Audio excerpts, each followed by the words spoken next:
Hey everyone, it is the Charming Giraffe and we are here to do just a quick how I do my skin. So this is the paint tube from yesterday's video on the bottle bottom pour on a turntable.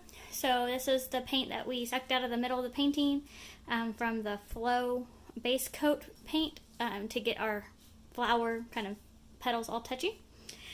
So I just take any surface will work. I've used parchment paper. I don't like it as much because it does tend to wrinkle, but you can definitely use it and it works just fine if that's the texture you're going for. I've even used like placemats that are like silicone that peels off just fine, and even just a canvas with the wrapper still on it like this works perfectly as well.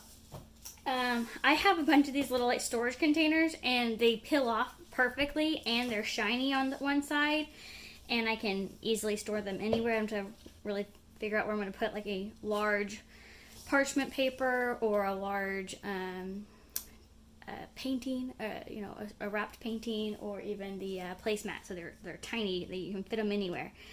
And then you can really just do it any way, just like you could do any painting. So you can just like keep it in the middle to kind of get a tree ring like effect. Not maybe my personal favorite necessarily, but the one I tend to do the most is kind of like a traveling tree ring, where I kind of just start in the middle and go out like this. But yeah, you can really just do anything, any method. And then what I also do here, I'll do it here in just a second. The only bad thing about these is that it does have that circle right there in the middle, so it'll be bumpy where that circle is. These will probably all end up mixing together anyway, so I'm not too worried. Love these colors. Ooh, we'll have to torch it. Normally you don't have to torch it. Oh dude, that made some really cool bubble effects. Cells, I guess is what that's called. I know my terminology. Be careful not to burn yourself or your surface, obviously. So if you're using parchment paper, be very careful when torching, because you can catch it on fire just like you can catch any paper on fire. And then I just tilt it around. Typically I only do like one at a time, so it's not that hard to tilt and get it to the desired picture if you're going for it, if you want to like save certain things. And then thickness.